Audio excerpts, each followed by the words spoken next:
सोचिए, भारत का एक ऐसा हिस्सा जहाँ से इस पूरे देश को 80 से 85% मेडिसिन सप्लाई होती है, यानी कि जहाँ पे 80 से 85% मेडिसिन बनती है, फार्मास्यूटिकल कंपनीज हैं, वो एरिया आज खुद मेडिसिन डेवलपमेंट की मेडिसिन के लिए तरस रहा है।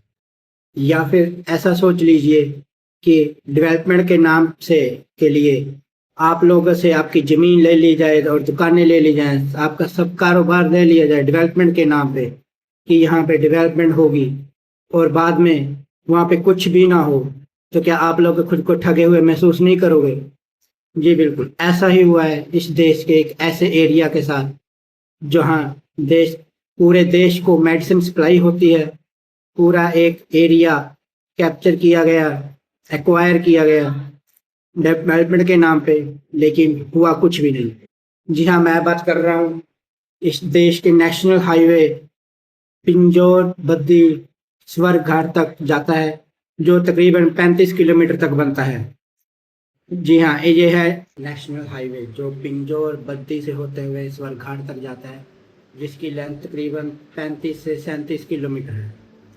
एक नेशनल हाईवे जो पहले जिसको नेशनल हाईवे NH21A था, उसके बाद उसका नंबर चेंज करके NH 105 कर दिया गया। बद्दी एक ऐसा एरिया है जहाँ पर पूरा फार्मास्यूटिकल इंडस्ट्री चलती है और बहुत ही ज़्यादा कंपनीज हैं वहाँ पे, पूरी फैक्ट्रीज एंड डेवलप्ड एरिया है, लेकिन वहाँ का नेशनल हाईवे जहाँ से होकर पूरे बद्दी को जाना पड़ता है, उसकी हालत इतनी ख़राब है कि आप लोग अगर जाओ एक बार जाओगे तो दोबारा सोचोगे नहीं, आप सोचोगे ऐसे एरिया में कंपनी आ कैसे गई। लेकिन इसकी हालत पहले ऐसी नहीं थी, पहले ये 2 लेन था, लेकिन गवर्नमेंट ने डेवलपमेंट का सोचा तो गवर्नमेंट ने सोचा भी हम इसके लिए टेंडर इशू करें, हम इसको 4 लेन करें, क्योंकि एक इंडस्ट्रियल एरिया है, अगर लेन बड़ी होगी, रोड बड़ी होगी तो कंपनीज के लिए ईजी होगा। गवर्नमेंट की सोच अच्छी थी, इसलिए गवर्नमेंट ने एक टेंडर इशू किया इसको 4 लेन करने का, पिंजौर से स्वर्ग घाट 35 किलोमीटर। टेंडर की अमाउंट ऑलमोस्ट 470 करोड़ के करीब थी, जिसको गुजरात की एक infrastructure company Patel infrastructure limited ने लिया। आप उनकी वेबसाइट पर जाकर भी देख सकते हैं, मैं डिस्क्रिप्शन में पूरा लिंक दे दूंगा उनकी वेबसाइट का, जहाँ पे उन्होंने अपने लिखा हुआ है ऑन गोइंग प्रोजेक्ट्स, और कंप्लीट सेक्शन में ऑन गोइंग प्रोजेक्ट्स में उन्होंने इस हाईवे का जिक्र किया है। तो गवर्नमेंट ने टेंडर दिया पटेल इंफ्रास्ट्रक्चर लिमिटेड को। तो फिर मैं ये बात क्यों कर रहा हूँ कि डेवलपमेंट के लिए तरस रहा है, बात यह है कि गवर्नमेंट ने टेंडर इशू किया 2021 को, आज हो चुका है 2026, 5 साल। 35 किलोमीटर बनने में 5 साल तो नहीं लगते, लेकिन बिल्कुल ऐसा ही हुआ। काम सिर्फ 40 से 45% पूरा हुआ और कंपनी छोड़ के भाग गई।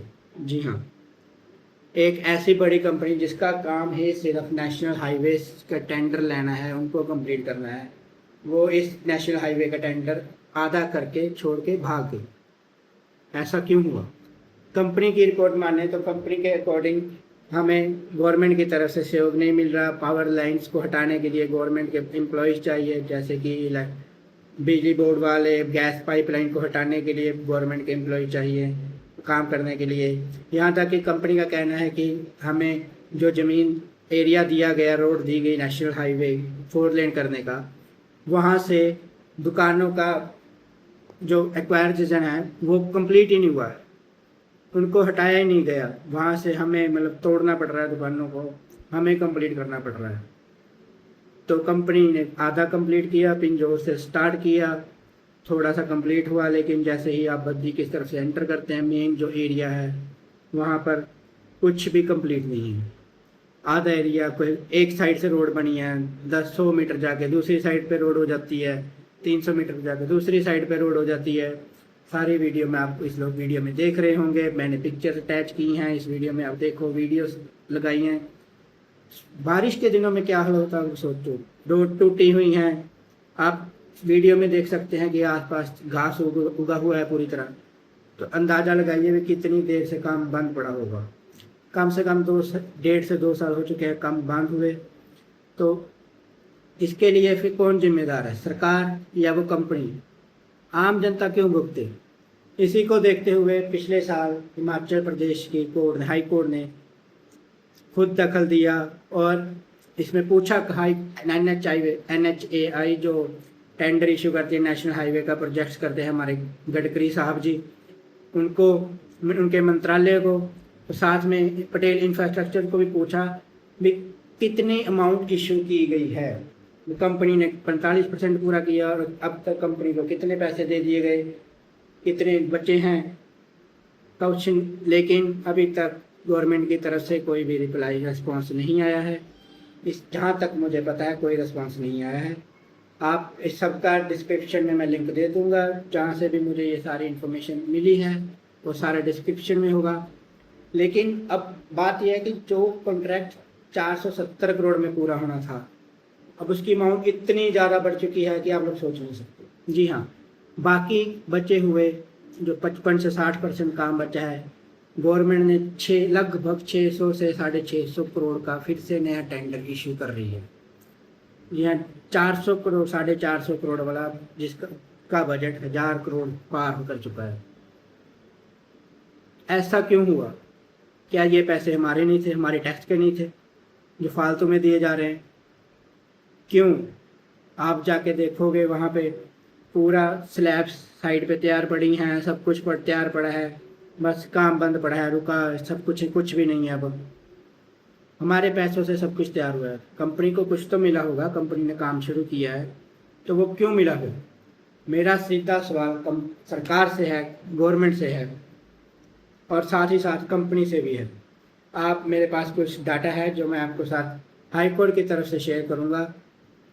हाई कोर्ट ने खुद बोला है, हाई कोर्ट ने NHAI को सख्त निर्देश दिए कि वह कोर्ट के सामने रखकर पूरा रिकॉर्ड पेश करें भी काम अधूरा छोड़ने से पहले कंपनी को कितना पैसा दिया गया है, लेकिन अभी तक कुछ भी नहीं मिला है। इस कंपनी का जो कॉन्ट्रैक्ट है पटेल इंफ्रास्ट्रक्चर ने 30 सितंबर 2021 को 469 करोड़ रुपए में इस प्रोजेक्ट का टेंडर हासिल किया था। तो 30 सितंबर 2021 और उसके बाद ये कंपनी 2024 के करीब काम छोड़ के भाग गई है। लोग क्यों सफ़र करें? काम क्यों छोड़ा? क्या मेरा सीधा सवाल है, जब कोई भी टेंडर इशू होता है तो क्या गवर्नमेंट ने कोई भी कंप्लीट नहीं किए थे अपनी डॉक्यूमेंट्स कंप्लीट करके, जो पूरा सारा डाटा कंप्लीट करना है? गवर्नमेंट ने टेंडर इशू करने से पहले क्या टेंडर में नहीं लिखा था भी आप जो भी कंपनी लेगी उसको सारे जो एक्वारिज्म करना है, जो एक्वायर करनी है पूरी ज़मीन, वो हमारी तरफ से नहीं हुई है, वो कंपनी को ही उसका पूरा डेमोलिशन करना पड़ेगा?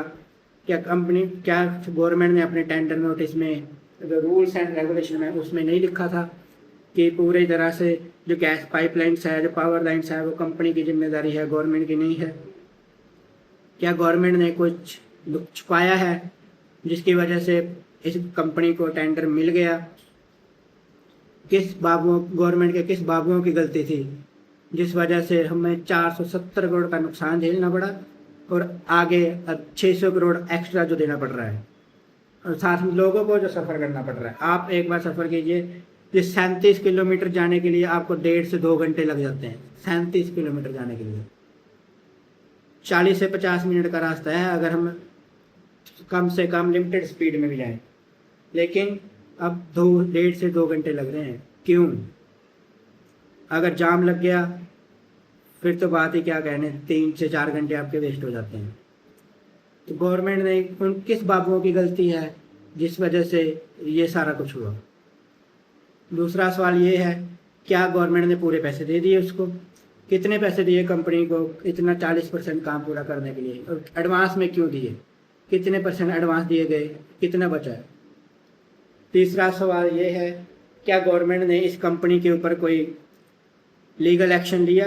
क्योंकि जहाँ तक मुझे पता है अगर कोई भी कंपनी लीगल टेंडर छोड़ के भागती है तो उस कंपनी को 5 साल के लिए ब्लैक लिस्ट किया जाता है। कोई भी गवर्नमेंट का नया टेंडर नहीं मिलता उसको। क्या इस कंपनी के लिए 5 साल के लिए इसको ब्लैक लिस्ट किया गया है या नहीं? अब सवाल कंपनी की तरफ के लिए भी है। मैं चाहता हूँ कि आप ये वीडियो कंपनी तक भी पहुँचाएँ और कंपनी इसके लिए रिस्पॉन्सिबल बने, वो खुद आके लोगों को जवाब दे कि क्या कंपनी ने टेंडर फिल करने से पहले अपना कोई इंस्पेक्टर नहीं भेजा था इस रोड को चेक करने के लिए, इस टेंडर को चेक करने के लिए, क्योंकि कोई भी इतनी बड़ी इंटरनेशनल कंपनी जिसका काम ही है टेंडर, नेशनल हाईवेज बनाना, वो ये तो है नहीं भी गवर्नमेंट ने पेपर में टेंडर इशू किया और कंपनी ने सीधा फिल कर दिया। कंपनी कोई अपना इंस्पेक्टर तो भेजती होगी जो ये इंस्पेक्ट करे कि कौन सा रोड है, कहाँ से कहाँ तक है, उस पर क्या काम होना है, उसकी अमाउंट कितनी होगी। कंपनी भी अपना पूरा डॉक्यूमेंट्स रेडी करती होगी, अकाउंट्स रेडी करती होगी, कितना खर्चा आएगा, कितनी सेविंग होगी। तो क्या वो इंस्पेक्टर जो जांच करने गया उसने देखा नहीं था कि वहाँ पे कुछ भी एक्वायर नहीं हुआ, ये सब कंपनी के नाम जाएगा। सब जो बिजली की पावर लाइन्स हैं, जो गैस पाइपलाइंस हैं, ये सब का कुछ कंपनी को ही करना पड़ेगा। क्या ये उस इंस्पेक्टर की गलती है? क्या उस इंस्पेक्टर ने अगर देखा था ये सब कुछ तो क्या अपने अकाउंट्स में इसको ऐड नहीं किए, कंपनी को बताया नहीं? अगर कंपनी आधे अमाउंट छोड़ के भाग गई, तो कंपनी इसलिए छोड़ के भागी होगी क्योंकि उनके खर्चा ज़्यादा हो रहा है और ये सब कुछ उनमें 470 करोड़ में वहाँ नहीं हो सकता, क्योंकि ऑब्वियसली है एक power high tension power lines हैं वहाँ पे, कि अंडरग्राउंड गैस पाइपलाइंस हैं, उनको हटाने में खर्चा तो होगा। तो क्या उन्होंने अपने अकाउंट में देखा नहीं था, ऐड नहीं किया टेंडर भरने से पहले? कंपनी को ये चीज़ का जवाब देना चाहिए। क्या उस इंस्पेक्टर की कोई गलती थी? क्या कंपनी ने उस जांच करने वाले इंस्पेक्टर पे कोई लीगल एक्शन लिया, उसको ट्रांसफ़र किया या फिर उस पर कोई और एक्शन लिया, उसको सस्पेंड किया? क्या किया कंपनी ने? क्या कंपनी इतनी बड़ी लापरवाही कर रही है? ऐसे ही दूसरे टेंडर भी लेती है जो कंपनी ने इतने, अपने वेबसाइट पे आप जाओगे देखोगे कंपनी ने इतने सारे टेंडर शो किए हुए हैं, प्रोजेक्ट शो किए हैं। क्या कंपनी ने हर टेंडर में ऐसा ही घोटाला किया है? सारे टेंडर ऐसे ही छोड़ के भागी है और इस पर कोई कार्रवाई नहीं हुई। कंपनी को इस सब बातों का आगे आके जवाब देना चाहिए। क्या कंपनी की गलती थी या सरकार की गलती थी? कंपनी को जवाब देना चाहिए। क्या कंपनी ने गवर्नमेंट के पास अप्रोच किया था पावर टेंशन्स के लिए, पाइपलाइंस के लिए, अदर डेमोलिशन के लिए, और गवर्नमेंट की तरफ से क्या रिस्पॉन्स आया? ये कंपनी को क्लियर करना चाहिए। मैं ये नहीं कह रहा कि हाँ कोई घोटाला हो सकता है, मुझे नहीं पता, हो सकता है कोई घोटाला हुआ हो, कोई ना हुआ हो, क्योंकि ये भारत है, इंडिया, यहाँ पे हर काम रिश्वत देके होता है। कुछ तो दिया होगा, मुझे नहीं पता क्या हुआ, दिया है या नहीं दिया है। लेकिन कंपनी को आगे आके अपना स्टैंड क्लियर करना चाहिए भी हाँ हमने बिल्कुल क्लियर विजन के साथ, बिल्कुल क्लियर कट के साथ कुछ नहीं दिया, हमने ये सब कुछ प्रोजेक्ट किया, लेकिन गवर्नमेंट के कुछ एम्प्लॉयज़ की तरफ से ये सब कुछ हो रहा है, सरकारी बाबू साथ नहीं दे रहे। या फिर सरकार को भी आके पहल करनी चाहिए, बताना चाहिए कि इस कंपनी के खिलाफ क्या एक्शन लिया गया, कंपनी क्यों छोड़ के भागी, क्या जो कंपनी बोल रही है उस आरोपों में कितनी सच्चाई है। मैं तो यही चाहता हूँ कि आप लोग इस वीडियो को ज़्यादा से ज़्यादा शेयर करें। जो कुछ मैंने बोला है उस सब के डिस्क्रिप्शन में मैंने लिंक शेयर कर दिया है, आप सब कुछ जाके वहाँ चेक कर सकते हैं। मैं तो यही चाहता हूँ कि बस आप लोग वीडियो शेयर करो, गवर्नमेंट तक पहुँचाओ, इस कंपनी तक पहुँच करो, ताकि जो लोगों को क्लियर हो कि आखिरकार ये कब तक रेडी होगा और लोग कितना सफ़र करें। जय हिंद।